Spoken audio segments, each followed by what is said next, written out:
কাক ভাই, ও কাক ভাই, বর্ষার সিজন তো চলে এসেছে। আমাদের উচিত আমাদের থাকার জায়গাটা মেরামত করা এবং প্রচুর প্রচুর খাবার সংগ্রহ করা। গত বছরের কথা কি তোমার মনে নেই কাক ভাই? বর্ষা শুরু হয়েছিল, যখন বর্ষা থামছিলই না, তখন যে তোমার কত অসুবিধা হয়েছিল কাক ভাই, তুমি কি ভুলে গেছো? ও আচ্ছা, তুমি এখন আমাকে নিয়ে উপহাস করছো না? না ভাই, আমি উপহাস করছি না, আমি শুধু তোমাকে মনে করিয়ে দিচ্ছিলাম যে সব পাখিরা এই সময় কষ্ট করে যাতে বর্ষার সময় আরামে বসে বসে খেতে পারে। আমি কোনো বোকা না, আমারও চিন্তা আছে। তুমি কি একাই এই জঙ্গলে চালাক মনে করো নিজেকে? যাও, এখন আমাকে আরাম করতে দাও। আমার আরামের সময়, ভাল লাগছে না তোমার সাথে কথা বলতে। আর আমাকে নিয়ে এত চিন্তা করতে হবে না, আমারও চিন্তা আছে। আমার যখন সময় হবে আমিও কাজ করে নিব। তোমাকে এত ভাবতে হবে না, ঠিক আছে?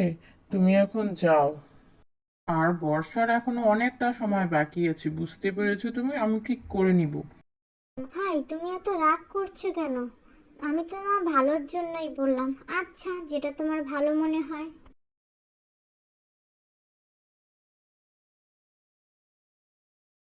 খুব এসেছে আমার ভালো চাইতে। যখনই একটু আরাম করতে নেই তখনই চলে আসে আমার মাথা খেতে আর বিরক্ত করতে। ধুর, ভালো লাগে না। পাখি ভাই, আজকেও কি কালো কাক আসেনি খাবারের সন্ধানে? মিনু আজকেও আসেনি। আমি গিয়েছিলাম ওকে ডাকতে, উল্টে আমাকে অনেকগুলো কথা শুনিয়ে দিল। ওর যখন চিনতেই নেই খাবারের, আমরা কি করব বলো? লুকে কি তোমরা কেউ দেখেছো? তখন তো ওর ওর ঘরেই ছিল, আমি গিয়েছিলাম ওকে ডাকতে, এখন হয়তো কোথাও চলে গেছে। কিন্তু আমি যে ওকে সকাল থেকে খুঁজে বেড়াচ্ছি, এই জঙ্গল থেকে সেই জঙ্গল, হঠাৎ করে সে কোথায় চলে গেল? তোমরা কি কিছুই জানো না? মা, তোমরা একটু কালোকে বুঝিও। আমি সকালে গিয়েছিলাম ওকে খাবারের সন্ধানে আমাদের সাথে নিয়ে আসার জন্য, কিন্তু ও আমার কোনো কথাই শুনলো না, উল্টে বড় বড় কথা শুনিয়ে দিল। গত বছর আমাদের অনেক জ্বালিয়েছিল খাবারের জন্য, তাই বলেছিলাম যে এবার আগে থেকে খাবার সংগ্রহ করে রাখলে বর্ষার মৌসুমে আমাদের আর কষ্ট করতে হতো না।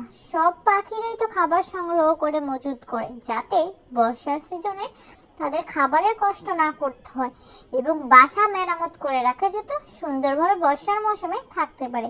কিন্তু সে তো কোনো কথাই শুনলো না, উল্টে পাল্টে আমাকে কতগুলো কথা বলিয়ে দিল। তুমি যদি তাকে বোঝাও, আশা করি সে বুঝতে পারবে মামা। যে তাকে কত বুঝাই, তোমাকে বলতে পারবো না। কি যে করব, কোন পাপ যে করেছিল আমার বোন, যে ওর মতো ছানা জন্ম দিয়েছিল। ও হয়েছে ওর বাপের মতো, ওর বাপটাও আমার বোনকে অনেক জ্বালিয়েছে, বুঝতে পেরেছো তোমরা?